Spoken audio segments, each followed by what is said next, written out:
Oh yeah.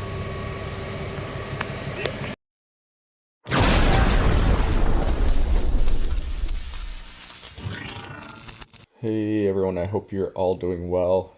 It's been about 10 days since I've uploaded any content, mostly because I've been on the road quite a bit this last month. I haven't been working a whole lot other than this job here, which we did last weekend, which some of you may have seen on Instagram. But I do have a lot of clips that aren't full video worthy I wanted to share with you. First thing I will mention, this is downtown Vancouver. First time I've ever been. Pretty big city from what I'm used to. We're up here on the rooftop in my buddy's hotel room right now. But I did want to share this with you guys while I try my best to remain humble with all my YouTube and social media stuff.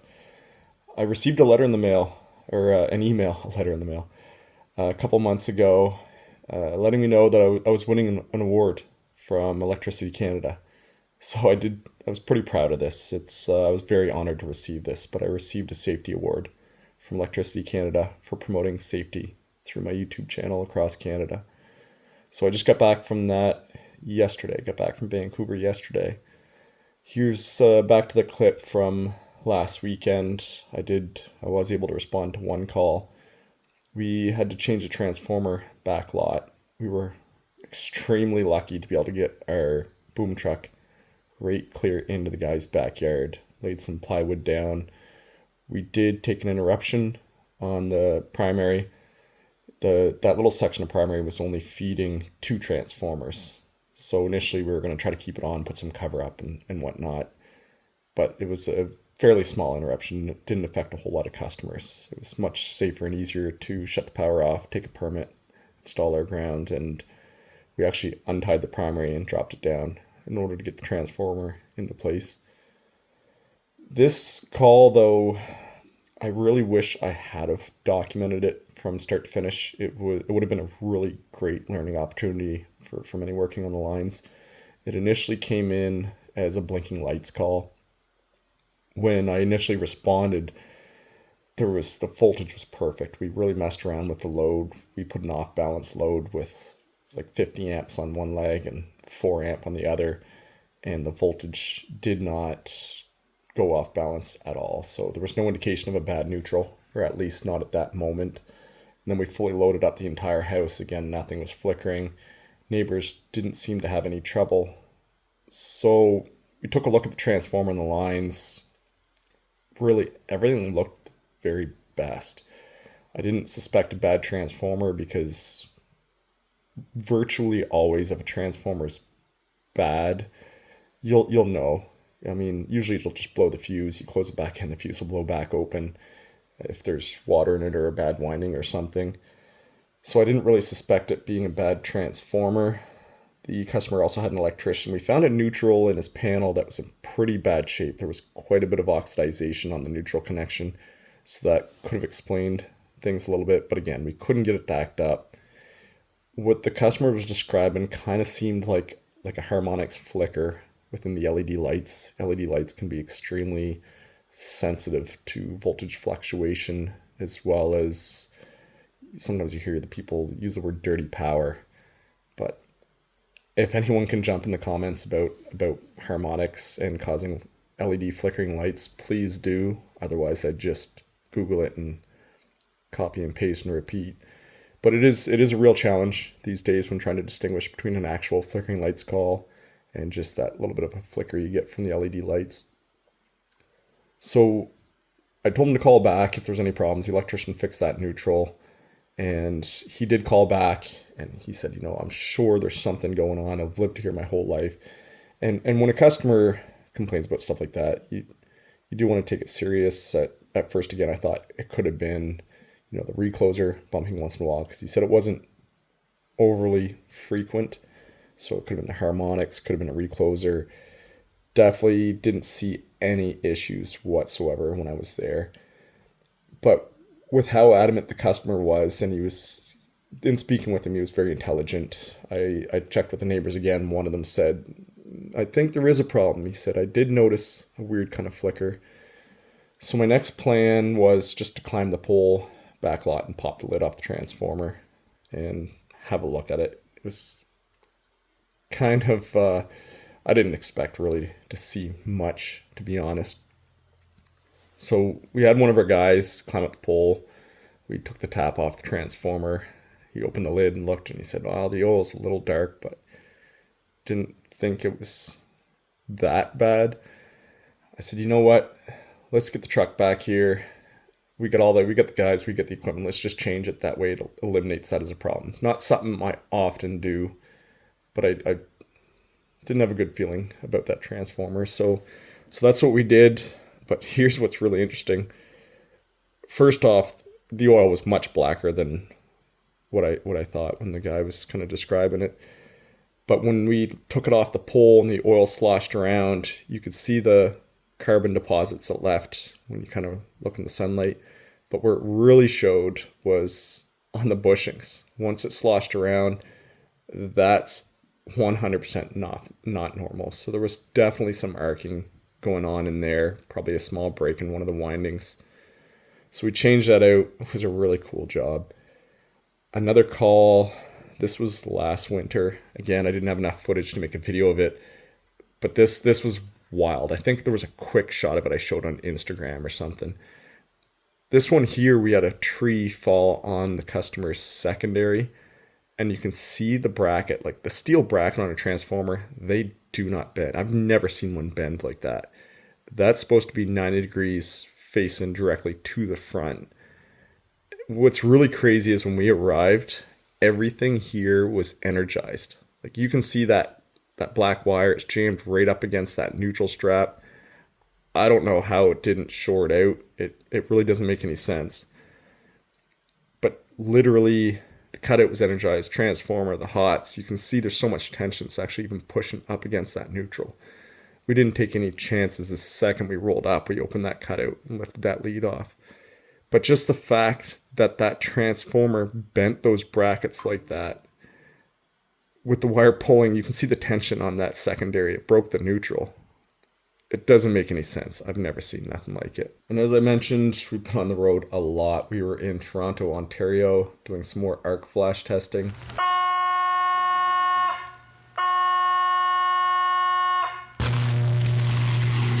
This stuff is wild to see in person. The video does not do us justice. You can quite literally feel the heat on your face from that arc flash. I think that one was like 140 cal. But it was a full 2-day event. It was very educational, as well as we tried out a ton of products. So I've got a lot of footage on that we'll be having a look at in the near future. And here's another clip where I only gathered just a few seconds of coverage that I wanted to show. The reason for this one, it was a pretty serious accident. You can see the transformer actually fell off the pole. It was an elderly lady that was still inside the vehicle when emergency services arrived. And it was actually a pedestrian that assisted the lady out of the vehicle. She was not seriously injured, but she was scared and wanted to get out. But I can't say enough, guys. When the firefighters and the paramedics and the police are sitting there telling everyone to stay back, please do. In this situation, it worked out. Nobody was injured. But you can see the cross arm. It's twisted forward. The pole bent over. The primary's just hanging on by a thread. But the cutout was still in the closed position. Thankfully, the fuse was blown. The fuse link was blown, but the cutout was still closed. And that lead that was going down to the transformer, had it been energized, which was a very good possibility it could have been, that would have energized that secondary and that guy wire all the way down to that vehicle. Somebody could have been seriously hurt. The last couple clips I want to share with you guys, I had the honor of heading down to Alabama Power and spending a few days with their health and safety and training department. You know, we had a couple sit downs and some meetings and discussed different training ideas between their company and things we do up here in Canada. They took me for a tour of their training facilities, their training grounds, and it blew my mind. I've probably got 30 minutes of footage of their training grounds, both indoors and outdoors. I wanted to share some of this stuff with you guys. What we're looking at here, it's mostly indoor pole yard for when weather gets bad. Just not even weather, but you can get some pretty blistering hot sunny days. You can see the big fans in the ceiling circulate the air, keeps the guys out of the hot sun, the wind, the rain, whatever's going on for weather. It makes training a lot easier when you're not contending with the weather initially. But I mean, I'm going to show you guys a few more clips of the area, because this place was huge, but it was really neat that they had the amount of equipment they had. A lot of training facilities, you learn how to climb poles and do your basic framing and whatnot. But this place really had everything. They had mock-up scenarios of just about anything you're going to run into in the field in a controlled environment for training, including, they had some 50-foot poles and transmission poles. That's a temporary service. They even have this set up with the ladder and a little steel structure here, so you can basically see what it's like. You're working on off a ladder on top of a steel tower, low to the ground. When you're on those ladders, they swing right out on you. It's actually a lot easier if you have somebody on the back side of the ladder to kind of stabilize it. So it was really cool. My favorite building, it was one of the smaller buildings for distribution training. Again, where I mentioned different setups. They had a ton of different metering setups for learning how to wire up, troubleshoot meters, both single phase, three phase, the different types of lighting they have, which lighting stuff, it's fairly basic training, but still with all the different equipment you run out into the field, it's nice to see it in training before you come across it out in the field. So here, there's some power metering stuff, learn how to wire up test switch, 13 jaw meters, donut type CTs, pretty well any and all setups. It's really cool. The transformers, you can learn how to do your ACBD, take the lid off, kind of swap your leads around inside. These aren't oil filled, so they're not going to get all messy on you. Even just wiring them up, you can see there's some hot sticks hanging on the wall. In a minute we'll turn around and you'll see there's some stuff mounted on poles just maybe 10-15 feet off the ground. They even have a pad mount transformer. Guys can practice removing the elbows, hooking up their secondary connections, more metering stuff, all kinds of metering stuff, which is really great because you run into troubleshooting metering stuff a lot in the field. You can see there's a breaker on the side where they can energize it for different testing. We get our transformer banks. Those transformer banks are actually connected to the televisions too, so you can kind of coordinate with the TV for the setup, and it'll indicate whether you have wires in the right or wrong places, or whether it's going to blow the cutout fuse. Different setups with the cutouts on the arms, a lightning arrestor.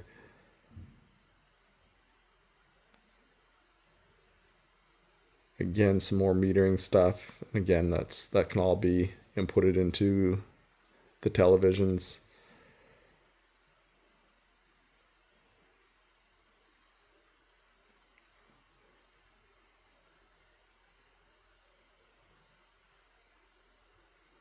One thing we talked about in the training is when you're learning to do this stuff, it's nice to learn it out in the field because the conditions are much, much different. But when you go out into the field and work in those conditions, if you have a much better idea of what you're doing, it's easier to learn in a controlled environment. It was cool because they had the voltage regulators as well. You can see the breaker, so you can energize that and practice operations. There was some oil reclosers. They even had this is really good to practice on. They had the trip saver, which if you've never closed a trip saver with a stick, it's not fun. They're pretty heavy. It's much, much different than a regular cutout. You got some either 600 or 900 amp underslungs wired up there. Some gang switch with the handle operated gang switches.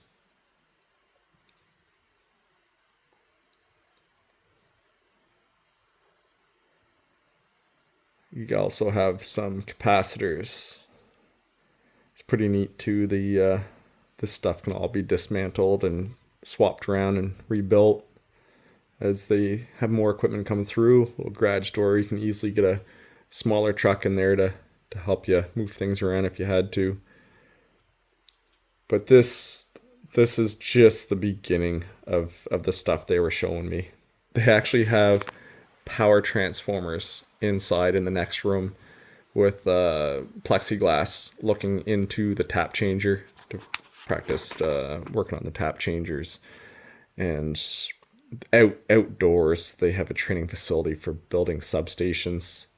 The rest of it, we're kind of driving in a van here, so it's hard to see, but they have setups where guys can practice running secondary underground, using the equipment to make the trenches, run the ductworks.